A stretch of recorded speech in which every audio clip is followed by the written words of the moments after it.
राधे राधे। मैं पंडित विकास कुमार व्यास पुनः आप सबका अपने चैनल दिव्य मार्गदर्शन में हार्दिक स्वागत करता हूं। और आज का जो विषय मुझे मिला है आप सबके समक्ष रखने के लिए, वो विषय है रजस्वला धर्म। जी, आपने सही सुना, जिसको हम पीरियड्स बोलते हैं। कई हमारी महिलाओं जो YouTube में हमारे व्यूअर्स हैं और सब्सक्राइबर्स भी हैं, या कई ऐसी जो मेरे दोस्त हैं और या कई ऐसे जो साधक लोग हैं, उन लोगों ने भी कई बार मुझसे ऐसे प्रश्न किए कि आज मुझे ये वीडियो बनाने आना पड़ा। आज सुबह ही किसी से चर्चा चल रही थी, तो उन्होंने भी सेम यही बात पूछी कि आप बताइए कि अगर आप जो उपाय बताते हैं कि 108 दिन का उपाय या 41 दिन का प्रयोग कोई चीज का, तो कोई महिला उसको कैसे करे। उसके तो बीच में ऐसे पीरियोडिक टेबल से, रजो दर्शन से या रजो धर्म, जिसको हम रजस्वला धर्म बोलते हैं, मेंस्ट्रुएशन बोलते हैं और एमसी बोलते हैं, माहवारी बोलते हैं, मासिक धर्म बोलते हैं, इसके द्वारा अगर उसको व्यवधान उत्पन्न होता हो तो फिर वो कैसे करे। तो इसी की कई एक व्याख्या मैं आपके सामने रखना चाहता हूं। और मेरे जो मित्र हैं वो बहुत एक साधक हैं, जिन्होंने मुझसे लगभग 1 महीने पहले इस विषय पे चर्चा करने के लिए कहा था। वो एक डॉक्टर हैं और महाराष्ट्र में निवास करते हैं। उन्होंने भी मुझे ये पूछा था कि मैं साधना करना चाहता हूं और जिस रूम में मैं और मेरी वाइफ रहते हैं, आज अगर हम लोग जॉइंट फैमिली में हैं तो कैसे करें, क्योंकि एक ही रूम में बैठ के मुझे साधना भी करनी है और मेरी पत्नी अगर रजस्वला हो जाती है तो मैं साधना कैसे कर सकता हूं, उसका आचार विचार बताइए। दूसरा, हमारे एक बड़े भैया हैं, उन्होंने मुझे ये कहा कि अब ये बताइए, कोई जॉइंट फैमिली में रहता है उसको तो बहुत जन हेल्प कर देते हैं, पर जो सिंगल है उन लोगों को कैसे फिर रहना चाहिए, उसको कैसे निर्वाह करना चाहिए।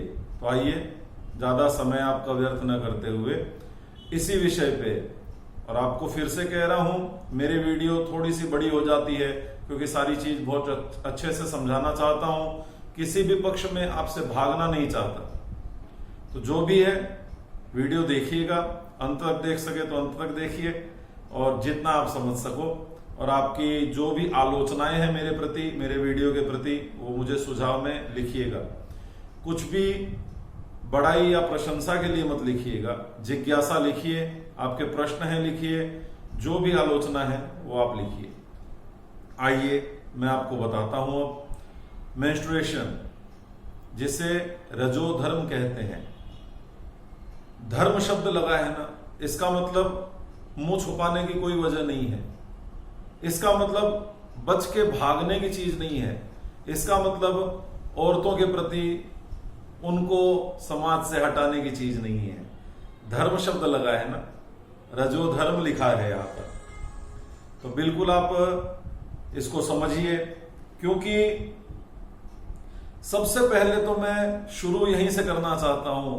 कामाख्ये वरदे देवी नील पर्वत वासिनी तुम देवी जगताम मातः योनि मुद्र्या नमोस्तुते।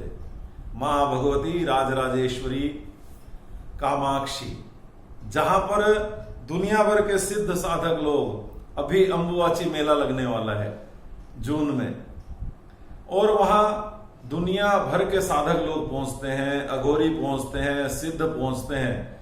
कब? जब 3 दिनों के लिए मां को वहां पर रजस्वला मानकर वो मंदिर के पट बंद कर दिए जाते हैं। स्पर्श की, दर्शन की निषेधाज्ञा हो जाती है, कोई नहीं प्रवेश कर सकता। लेकिन उस समय में वहां चारों तरफ भीड़ लगी होगी, सब साधक तपस्या कर रहे होंगे सिद्धि प्राप्त करने के लिए। तो ये रजो धर्म, इसको आपको छुपने की दरकार नहीं है। जितनी भी मेरी माँ बहनें, मेरी भाभियां, मेरे दोस्त सब देख रही हैं आप, या जो साधक लोग भी देख रहे हैं, या जितने भी जन आप लोग देख रहे हैं, छोटी बच्ची से लेकर के बड़ी औरतों तक जो भी हैं, आदमी बड़े बूढ़े सबको ये ज्ञान होना चाहिए। ये भगवान के द्वारा औरतों को 3 दिन की छुट्टी निर्धारण की गई है। 3 दिन की छुट्टी भगवान के द्वारा औरतों को निर्धारित की गई है, क्योंकि देखिए लॉकडाउन चल रहा है, हम सब घर में रहते हैं, उसके बाद भी हमारी माताएं, बहनें, पत्नी मेरी या जितने भी मैं अपने सर्कल में जानता हूं, कोई भी माँ बहन को छुट्टी नहीं मिली हुई है। सब अपने घर में डबल मेहनत कर रही हैं। उनको उससे बचाने हेतु ईश्वर के द्वारा प्रदत्त उस शक्ति को पुनः जागृत करने के लिए वो 3 दिन उसको दिए जाते हैं। तो जो वैज्ञानिक विवेचन है वो भी आपको बता देता हूं, धार्मिक जो है वो भी आपको बता देता हूं, उसको डूज और डोंट वो दोनों बता देता हूं, क्या करणीय है क्या अकरणीय है। तो ध्यान से सुनिएगा, कोई भी शर्म की बात नहीं है, क्योंकि जहां धर्म शब्द लग गया वहां हमारी माताओं बहनों को शर्माने की चीज नहीं है, ये आपके समझने की चीज है। और कोई पापी व्यक्ति अगर इसको गलत रूप से सोचता हो तो वो भगवान समझे। आइए ज्यादा व्यर्थ बात न करते हुए, सबसे पहले तो ये जो सिम्टम्स हैं, ये हमारा जो शास्त्र कहता है, ज्योतिष शास्त्र, अष्टवर्षा भवेद गौरी, नववर्षा च रोहिणी, 10 वर्षा भवेद कन्या, तत् ऊर्ध्वम रजस्वला। जब मां भगवती राजराजेश्वरी कामाख्या स्वरूपी, वो दुर्गा जी स्वरूपी एक कन्या हमारे घर में जन्म लेती हैं, तब वो जब 8 वर्ष की अवस्था में आती है तब उसको गौरी संज्ञा मिलती है। मां भगवती जगत जननी पार्वती भवानी की संज्ञा।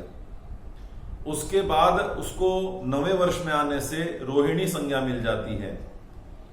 रोहिणी संज्ञा के बाद 10 वर्ष की जब वो होती है तब उसको कन्या ये संज्ञा मिलती है। और इसके ऊपर साल में साइंटिफिक प्रमाण है और हमारे शास्त्र में ऋषि मुनियों ने जो अपने दर्शन दिए हैं वहीं से ये सब विज्ञान वाले लेकर के आते हैं कि तत् ऊर्ध्वम रजस्वला, जब कन्या 10वें वर्ष से उपरांत जाती है तब उसको ये मेंस्ट्रुएशन, पीरियड्स, साइकिल, रजोदर्शन आरंभ हो जाता है। और हर लड़कियों में जैसे जैसे उसका शरीर बढ़ता है तब हार्मोन्स जो रहते हैं उनके द्वारा, उनके 2 अंडाशय हैं जो गर्भाशय के पास में है, उन गर्भाशयों में सामान्यतः इस्ट्रोजन और प्रोजेस्टेरोन, ये 2 प्रकार के हार्मोन उत्पन्न होते हैं और इसकी परत दर परत गर्भाशय रूपी वो अंडाकार जगह पर बनती रहती है। फिर वह अपने आप जो उसके निकलने वाली जगह है वहां से अनिषेचित डिंब को उत्पन्न करके और वहां से उत्सर्जन करने का संकेत मिलता है। ये हमारा वैज्ञानिक आधार है, डॉक्टर्स से पता किया हुआ है। और इसके पहले बताया जाता है जैसे कि पेट में ऐंठन होना, दर्द होना और बहुत सारे डायरिया, उल्टी आदि सबकी दिक्कत कई को हो जाती है। और जो एकदम हेल्दी इश्यू है वो सब पे फिर डॉक्टर से विचार करना चाहिए, सारी चीजें हैं। आइए आपको मैं बताता हूं हमारा धार्मिक जो है उदाहरण इसके लिए क्यों ऐसा हुआ। क्योंकि विश्वरूप नाम के देवताओं के एक गुरु बने थे बृहस्पति जी के हटने के बाद में, और वो 3 मुख थे उनके। तो एक मुख से अपने नाना परिवार के जो राक्षस थे, असुर थे, उनको भी आहुति दे दिया करते थे। उनके निमित्त में जो इंद्र हैं वो देवराज हैं और वो देखे कि असुर तो हमारे शत्रु हैं, उनको भी आहुति दे देते हैं। तो उन्होंने अपने वज्र से उनका वध कर दिया। तो वध करने से विश्वरूप तो गुरु थे और ब्राह्मण थे, तो ब्रह्म हत्या इंद्र को लग गई। 1 साल तक इंद्र छुपते फिरे, फिर बृहस्पति स्वयं आए और उन्होंने फिर से गुरु पद संभाला और इंद्र को कहा कि आप एक काम करो, ऐसी व्यवस्था करो कि ब्रह्म हत्या को 4 भाग में करके 4 जनों को बांट दो। सबसे पहला भाग माता पृथ्वी को दिया गया, जिससे ये बंजर हो गई। जहां जहां पर ब्रह्म हत्या है वहां वहां पर पृथ्वी भूमि बंजर हो जाती है। परंतु उनको आशीर्वाद मिला ब्रह्मा जी के द्वारा कि आपने जो ब्रह्म हत्या ली है तो आपको यह आशीर्वाद दिया जाता है कि आप में जो गड्ढे आदि रहेंगे वो स्वतः भर जाएंगे। दूसरा, वृक्षों को ब्रह्म हत्या दी गई। जिन वृक्षों में वो ब्रह्म हत्या गोंद के रूप में निकलती है, तो गोंद जो निकलता है उसका इसी कारण से शास्त्रीय प्रमाण है कि भोग नहीं लगता, वो ब्रह्म हत्या है। वृक्षों को फिर आशीर्वाद दिया ब्रह्मा जी ने कि आपको जब छेदन किया जाएगा तो जड़ से आप जहां पे उपस्थित रहोगे, जहां से आपका छेदन होगा वहीं से आप वापस उगना चालू हो जाओगे। तीसरा, जल को मिला कि आप ब्रह्म हत्या ले लो, और ब्रह्म हत्या लेने के कारण जल में फेन हो गए, झाग। इसीलिए कभी भी झाग से भरा हुआ जल नहीं पीना चाहिए, इसीलिए झाग को ब्रह्म हत्या माना जाता है। और उस जल को यह आशीर्वाद दिया गया कि आप जिस किसी भी रस की मात्रा को बढ़ा दोगे, जो जिसमें आप जाओगे उसी चीज को आप बढ़ा दोगे, बढ़ोतरी करने का आशीर्वाद मिला।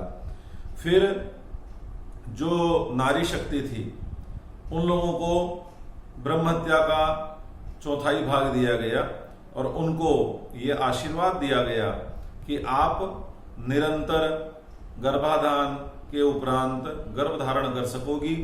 तब तक केवल एक बार की सृष्टि होती थी मैथुनी रूप में, उसके बाद से बार बार गर्भ धारण की सृष्टि उत्पन्न हुई और तब से माताएं बहनें रजस्वला होने लग गई।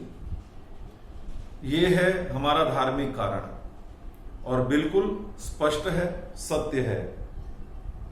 देखिए, एक श्लोक है कि जैसे हमारी माताएं बहनें कुछ ऐसी भी हैं जो पढ़ लिख करके फिर वो उसमें दूसरों के बहकावे में आकर के अपने धर्म पर उंगली उठाती हैं कि हम लोगों को समाज से अकेला कर दिया गया था, हम लोगों को हटा दिया गया था। तो पहली बात तो ये है कि आप लोगों को सुरक्षा देने हेतु, क्योंकि आज से 1000 साल पहले तब तो फ्लैट्स नहीं थे, तब तो माताएं बहनें भी खेत में जाती थी, काम करती थी, घर आके वापस काम में लग जाती थी, सबको खाना पीना देती थी। कितनी नारी शक्ति में बल था और उस बल को नित्य निरंतर, क्योंकि मनुष्य आकर के आराम भी करता था जो पुरुष था, लेकिन नारी शक्ति तो आकर के पुनः कार्य में लग जाती थी कि उसकी भी सेवा करे। उस कारण से ये रजस्वला धर्म को माना जाता था, क्योंकि उसमें रक्तस्राव होता है, जो कीटाणु निकलते हैं। तो जब अगर खेत में जाएगी, उस रक्त की खुशबू से, दुर्गंध से कोई भी जंगली हिंसक जानवर या विषैले जंतु जो जमीन में रेंगते हों, वो उसके ऊपर आक्रमण न कर दें। इस कारण से गोबर से पुते हुए जगह पर एक झोपड़ी में उसको अलग रखा जाता था और मलिन वस्त्रों में रहना पड़ता था। मलिन वस्त्र जो हम बार बार नए धारण न करें, नित्य अलग अलग न बदलें। क्यों? क्योंकि नित्य वो वस्त्र खराब होने का डर होता था, इस कारण से। और उस स्त्री को उन 3 दिनों में बिल्कुल अपनी मर्यादा में रह के और बिल्कुल कोई भी कार्य नहीं करने दिया जाता था। उसको खाने पीने का सामान भी सात्विक रूप से दिया जाता था, जिसमें तेल, मिर्ची, खटाई ये सब न हो, और वो सात्विक भोजन उसको दिया जाता था। आज भी इस बात पे आप चर्चा कर सकते हो, कोई डॉक्टर्स है तो वो डॉक्टर्स आज भी मान लो कोई छोटा सा भी ऑपरेशन करते हैं, ड्रेसिंग ही करते हैं किसी की, तो फिर आके हाथ धोते हैं ना, अपने औजार धोते हैं ना। तो माताओं बहनों के 50 मिलीलीटर्स जो ब्लड निकल जाता है और उसके साथ में कुछ कीटाणु जो अंदर पे बनते हैं वो निकल जाते हैं हार्मोन से, उससे उसकी शक्ति का भी ह्रास होता था और वो कीटाणु भी उसको दिक्कत करते, इस कारण छुआछूत माना जाता था। औरतें अछूत नहीं है, अगर नारी शक्ति अछूत है तो जो उससे जन्म लिया वो भी अछूत और सारी सृष्टि भी अछूत, परंतु उसको कोई बीमारी ना हो जाए उस कीटाणुओं के संक्रमण की वजह से, इस कारण उनको सबसे अलग रखा जाता था ताकि वो शक्ति को संचित करे, 3 दिन केवल आराम करे, अपने मनपसंद कुछ भजन गाए, अंदर ही अंदर वो कुछ संगीत सुने, कुछ संगीतों में रुचि ले, तो खुद की शक्ति ले। दूसरी चीज, जो भगवान की सेवा पूजा करते हैं उनसे उनको अलग इसलिए रखा जाता था कि नारी को अंदर से शक्तिहीन हो जाती है, उसको सब में मन नहीं लगेगा, चिड़चिड़ी हो जाएगी, तो मानसिक रूप से वहां से दिक्कत होती है, इसलिए उसको अलग कर दिया जाता था। दूसरी बात, जो भी दैव कार्य करते हैं अब उसमें उसकी परछाई भी नहीं पड़नी चाहिए, क्योंकि बॉडी में इतनी नेगेटिव ऑरा निकलती है। तुलसी जी के पास में अगर किसी की परछाई भी पड़ जाए रजस्वला औरत की, तो तुलसी जी सूखना आरंभ हो जाती हैं। अनुभूत प्रयोग है, देख लीजिएगा। दूसरी चीज, उसको कोई स्पर्श कर ले तो वो कीटाणु, अभी जैसे सूतक में कीटाणु फैलते हैं, जैसे मृतक सूतक होता है, जैसे जनन शौच होता है, तो जननात् द्विगुण मृतक सूतक उच्यते, और मृतक सूतक से द्विगुणा वो रजस्वला का सूतक माना जाता है।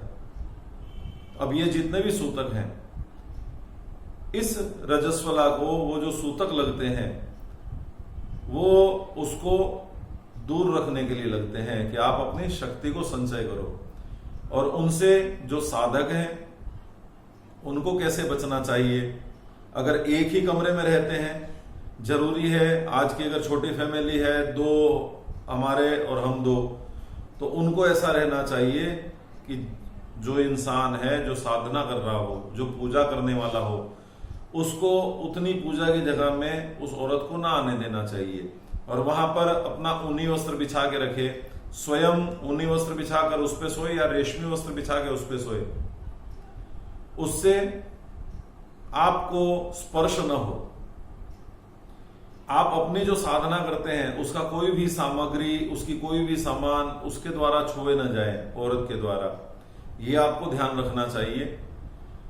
दूसरा, अपनी रसोई में उसको एक भी स्पर्श न करने दें। जैसे ग्रहण के समय में हम रखते हैं छोटे बच्चों के लिए, वृद्धों के लिए, रोगियों के लिए, वो सामग्री हम अलग रख देते हैं, तो वैसे ही माताओं बहनों के लिए उस वक्त सूखी सामग्री खाने की वो अलग रख देनी चाहिए।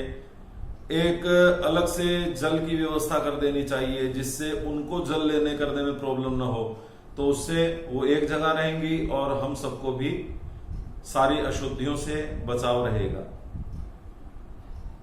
दूसरी और एक चीज जो बताया गया कि 41 दिन का प्रयोग है, 108 दिन का प्रयोग है, उस वक्त या जो माताएं बहनें नित्य निरंतर अपना पूजन आदि करती हैं और कोई दीपक का पूजन करती हैं कि मैं 108 दीपक करती हूं, एक एक दिन बढ़ोतरी करके, आप बिल्कुल निश्चिंत रहिए माओ और बहनों, आप लोगों को वो दोष उतने दिन नहीं लगता जितने दिन रक्तस्राव होता रहता है। 7 दिन मानते हैं, परंतु फिर भी चौथे दिन आप स्नान के बाद में शुद्ध हो जाती हैं। और ऐसा लिखा है, भर्तुस्पृश्या चतुर्थेन्नि स्नानेन स्त्री रजस्वला पंचमोहनी योगास्या देवे पित्रे च कर्मणि। ये भरद्वाज ऋषि का मत है कि 5वें दिन आप भगवान के पूजन आदि में आ सकती हैं, आप कर सकती हैं, परंतु अगर रक्तस्राव होता हो, किसी को बहुत दिक्कत हो रही हो, किसी को शारीरिक दुर्बलता हो, तो उसको 7 दिन का समय इसीलिए दिया जाता है कि आप 7 दिन शक्ति संचय करो और उसके बाद आप पूजन में प्रशस्त होना, अपने घर के कार्य में प्रशस्त होना। कभी भी जहां धर्म है वो किसी की हानि नहीं करता, तो माताओं बहनों के लिए भी ये धर्म हानि वाला नहीं है। और जो भी इनके लज्जाजनक या आपत्तिजनक या हानिकारक वाक्य बोलता है वो पापी है और भगवान की दृष्टि में दोषी है। माताओं बहनों को अपना ख्याल भी रखना चाहिए और साथ साथ हमारे ऋषि मुनियों का चलाया हुआ जो धर्म है वो नष्ट न हो, उसका ख्याल रखना चाहिए। और कोई अगर हम अशुद्धि से भूलवश उसको हम छू दें या उस रजस्वला का हमको स्पर्श हो जाए तो तुरंत नहा लेना चाहिए, वो कीटाणु हमें दिक्कत ना करें। इसलिए दूसरी चीज, जो छोटे बच्चे हैं 6 महीने से छोटे, जिसको अपनी मां की बहुत आवश्यकता है, वो दुग्धपान तो मां से ही करेंगे। तो जब दुग्धपान कर लेते हैं तो उनपे जल का छिड़काव करके, गंगा जल से छींट के उसको शुद्ध माना जाता है। और जो 2 वर्ष से लेकर के बड़े बच्चे हैं उनको जल छींट करके आचमन करवा दे तब वो शुद्धि मान ली जाती है। और जो उपनयन आदि होने के उपरांत जो बच्चे हैं जिनकी यज्ञोपवीत हो गई है, जनेऊ आदि हो गई हैं, जो देव पूजन में लग गए हैं, उनको स्नान करना चाहिए, पुरुषों को स्नान करना चाहिए और यज्ञोपवीत बदलनी चाहिए। और जो अन्य स्त्रियां हैं उनको भी स्नान आदि करना चाहिए। कुमारियों को भी स्नान कर लेना चाहिए अगर किसी रजस्वला को छू दिया है तो। ये सारे नियम हैं। और माताओं बहनों, सारा धर्म आपके लिए ही है। इसके बाद भी मेरी इस लिंक में, ये वीडियो थोड़ा बड़ा हो रहा है लेकिन अब मैं छोड़ देता हूं इस वीडियो को यहां पर। इसके साथ अपनी वेबसाइट की लिंक दे रहा हूं, उसमें मैंने ये पूरा लिख दिया है, आप पढ़िएगा, उसको और एडिट भी कर दूंगा। और भी किसी को और कुछ भी जिज्ञासा हो इस विषय में, छूत अछूत के मामले में, तो पहले कह दिया हूं कि माताएं बहनें भाभियां अछूत नहीं है। सिर्फ इस जीवाणु या जो रोग मुक्त कीटाणु होते हैं, रोग युक्त कीटाणु होते हैं, उनके चलते उनको अलग रखा जाता है शक्ति संचयन करने के लिए। और देव कार्य आदि में उनको स्वयं ही दूर रहना चाहिए। इसी कारण से ये धर्मशास्त्र पे लिखा गया है, नहीं तो आता ही नहीं। इसीलिए लज्जाजनक और आपत्तिजनक तो बिल्कुल भी नहीं है। आप शक्ति संचयन करें। और जो देव कार्य में लगे हुए हैं हमारे भाई हैं, बंधु हैं, वो जब देव कार्य में लगते हैं तो स्वयं अपना ख्याल रखें। माताओं बहनों के लिए पानी की सबकी व्यवस्था कर दें, सूखे भोजन आदि की व्यवस्था कर दें, समय पे उनको खाना दे दें। तो उनकी सेवा के लिए भगवान ने ये 3 दिन उनको दिए हैं। हम सबको अगर वो महीने भर हमारी सेवा करती हैं तो 3 दिन हमारे परिवार का कर्तव्य है। 3 दिन पुरुष का कर्तव्य है कि पूर्ण रूप से उसका ध्यान रखें। जो माताएं बहनें ऑफिस आदि जाती हैं, इन 3 दिन उनको छुट्टी लेनी चाहिए। शास्त्र के हिसाब से तो यही होना चाहिए, लेकिन आपकी जिंदगी है, आप किस तरह उसको रूटीन में लाती हैं, ये सब आपके ऊपर है। और ज्यादा बोलना तो डिबेट करा सकता है आप लोगों से, तो आपको डिबेट के लिए भी आमंत्रण है। आपको जो भी पूछना करना हो बिल्कुल आइए। दिव्य मार्गदर्शन में मार्गदर्शन करने ही बैठा हूं। आप सबका स्वागत है, आपकी आलोचनाओं का, आपके सुझावों का और आपके प्रश्नों का। आप एक ही विनती है कि दिव्य मार्गदर्शन जो